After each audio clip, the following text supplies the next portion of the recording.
Hi again, everybody. This video is sponsored by contribution from Starlet, and here's her story.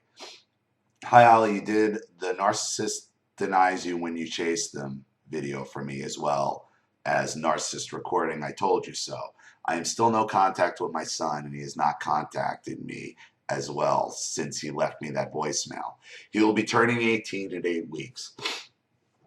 I have a letter I wrote to him that I would like for you to read and give you feedback on. I have not sent it. I have not sent it, and I am afraid if I do it, it would do more harm than any good if I did, and it probably will. It probably will before I even read it. I'm telling you, you said everything you need to say to your son. He called you, gave you one voicemail. Okay? These things take time. I need closure desperately. You helped me so much. You helped me to understand him so much in the videos you did for me. Now I need to let him go. I wasn't going to be able to contribute anything this time, but my amazing husband said he would. He has read the letter and said it's a long letter and he needs to be compensated for his time. LOL, I love him so much. Here's the letter. And you didn't have to, but thank you. Dear Nicholas, now that you are an adult, there are things I must tell you that I could not tell you before. First, I want you to know what really happened before, during, and right after the time leading up to my overdose, September 26, 2000.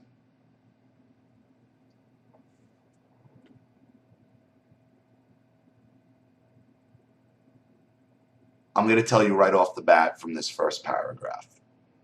Do not send this letter, and here's why. Because he hasn't asked.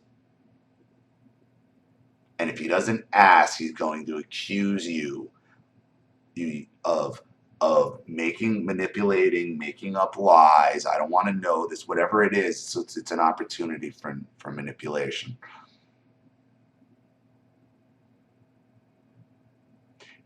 If he asks about what happened, if he comes to you, which was the whole point of why I told you, okay, not to contact him. You got one voicemail he's feeling the waters there. You bent over backwards for this kid. He knows what he's doing at this point. We've already established that in the first 2 videos. You're not going to convince him of anything until he comes to you. Nor do you owe him any explanations until he comes to you asking.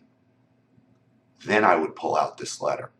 Say I wrote this right before your 18th birthday in case you ever wanted to know. Then it'll work. You are setting yourself up for disaster if you send this letter. Because then he's just going to accuse you of trying to manipulate, or his father's going to get in his head because his father's real good at getting in his head, remember? You can't have any communication with him when he's over down there doing what he's doing with the old man. Cannot. He has to come to you. And then you can hand them this letter, much like this YouTube channel was supposed to be for Erin to find when she looked for answers. I never told her about it. It's the same thing. As difficult as that is. Your father has decided to buy Julie a cell phone a few months. Oh wait, your father had decided to buy Julie a cell phone a few months before my overdose. The reason he gave me for getting a cell phone for another woman while we were married was because she didn't have her own and needed it for her job. She was working at a Jackson's gas station at the time. I was not happy at all about this, but he had already done it and given it to her. Again, you're giving him details of the marriage that he's not asking for.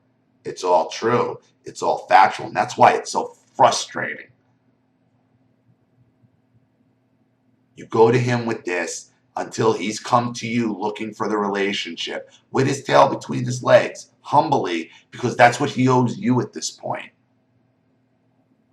This letter's going to blow up in your face.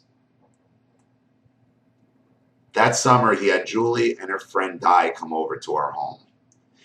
It was so I could meet them and hopefully we could all be friends. I felt something was so wrong about the whole thing and I lost my shit and totally freaked out on all of them. They went outside and you and I went upstairs. I overheard your father bashing me to them in our driveway since I was up in the bonus room and the window was open. After that moment, I wanted to die. I went downstairs and I told your father how much it hurt me and that I wanted to kill myself. He mocked me and yelled at me. I know that you know exactly what it feels like when he is angry at you because you told me how he made you feel many times when you were growing up. Just like you, I had overwhelming feelings of worthlessness and shame, like I would never be good enough, and definitely not ever good enough as good as him, since everything to your father is a competition. On September 26, 2000, after I put you down for a nap, I drank several cans of Heineken beer. I was in a place where I felt worthless as a wife and mother, and I wanted a relief from his abuse. I went into the master bathroom and took the Unisom and Excedrin PM. I dropped the bottles on the floor, walked back to the couch in the living room and called your father. I was crying, remember telling him, I'm so sorry I hurt my baby bear. I'm so sorry I hurt my baby bear. Over and over again. I also told him you needed to be taken care of and to help you. I remember one of the paramedics asking me if I could hear her. I also remember that I was currently still on the couch. Your father did not find me on the top of the stairs outside your room like he claimed to, and he did not try to make me vomit. The pills I took were a bright blue color, and there was no evidence of my vomit anywhere on the floor. This is all verified by my complete ambulance hospital medical file that I requested after we were divorced. While I was in ICU, they then moved me to the mental health ward. Your father called Julie all the time. I know this because of the cell phone bill. Page after page after page showed both their numbers, the dates as well as the times each call was made.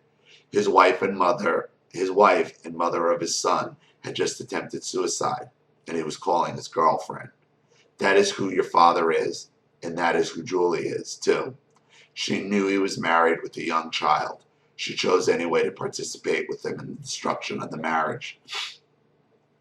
I made two very bad choices after I filed for divorce on August 29, 2002.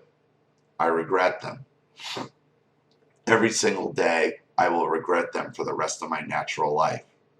The first choice I made was that I did not hire an attorney to represent me in the divorce.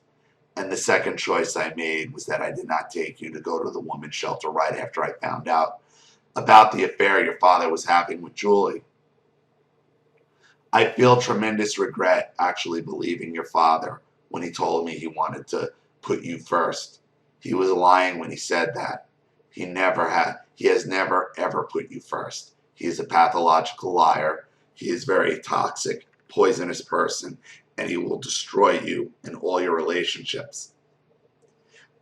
If you think you can bring a girlfriend around him without being inappropriate around her, you're sadly mistaken. The reason I say this is because when we lived in Eagle, there was a single mom and her daughter that lived across from us. The mom had your father over to fix a ceiling fan and other odd jobs. The daughter was 13 and very pretty.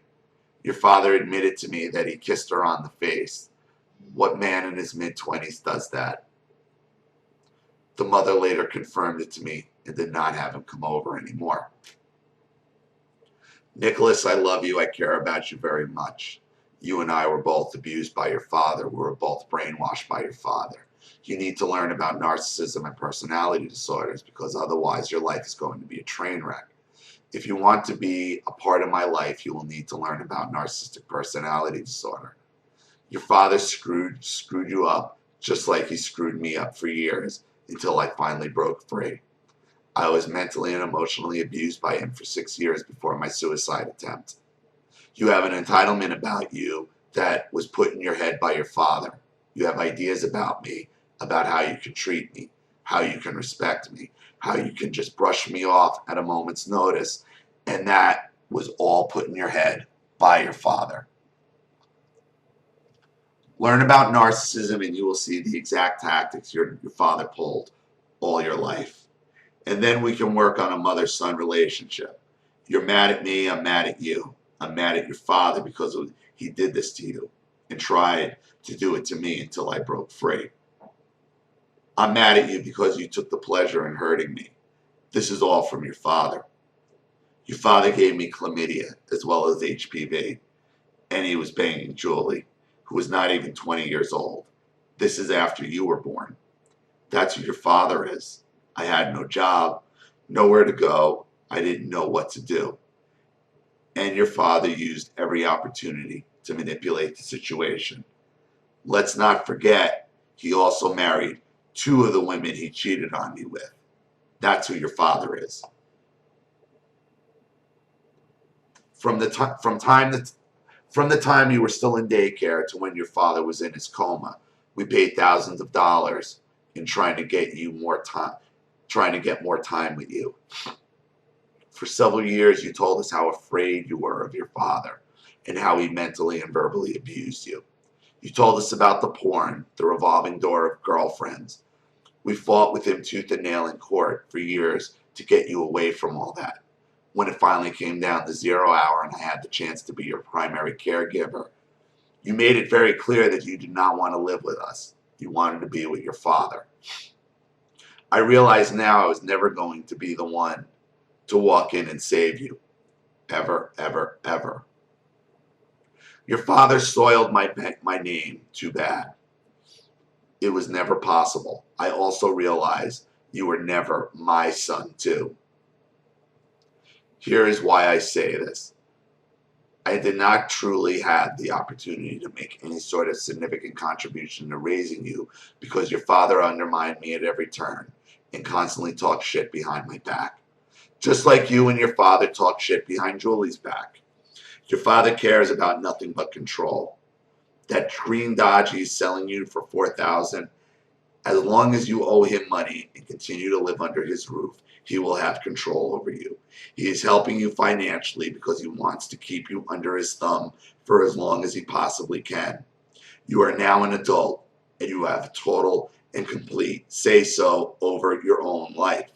No one has control over you. You are free, Nicholas. That is, if you want to be.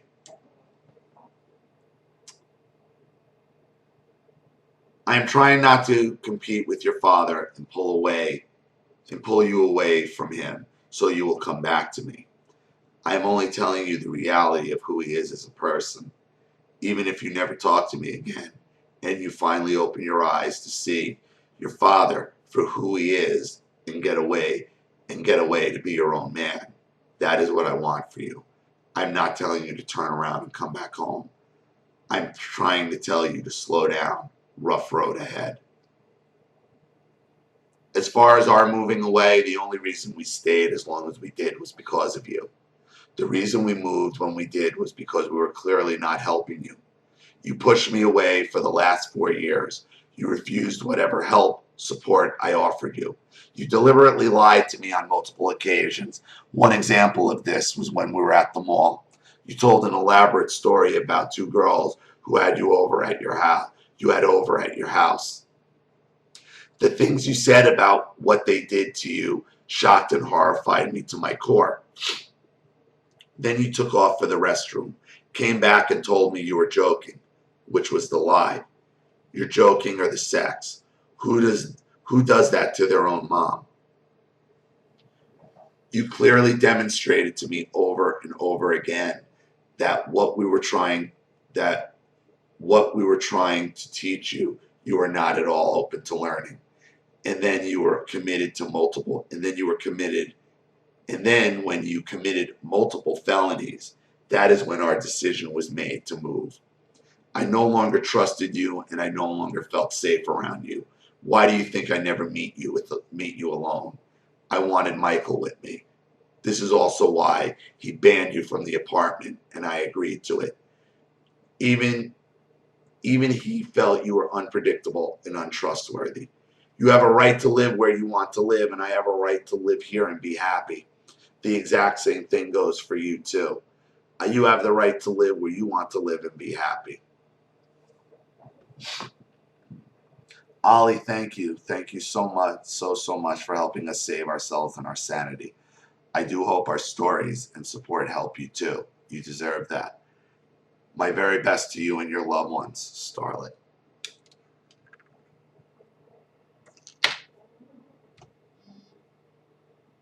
Starlet, sweetheart, you're just the beginning of this. You got one voicemail.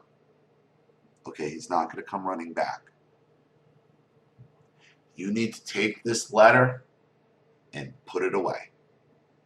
It's a great letter, but it's a letter only to be given when he comes looking for you, not to be sent anonymously, because then it's just going to look like here's another manipulation.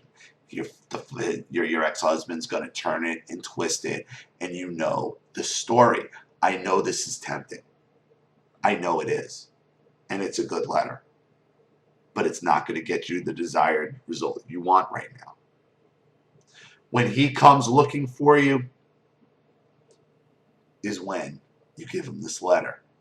And how great is it going to be to hand them this letter after his father does exactly what he's going to do with that $4,000 green Dodge.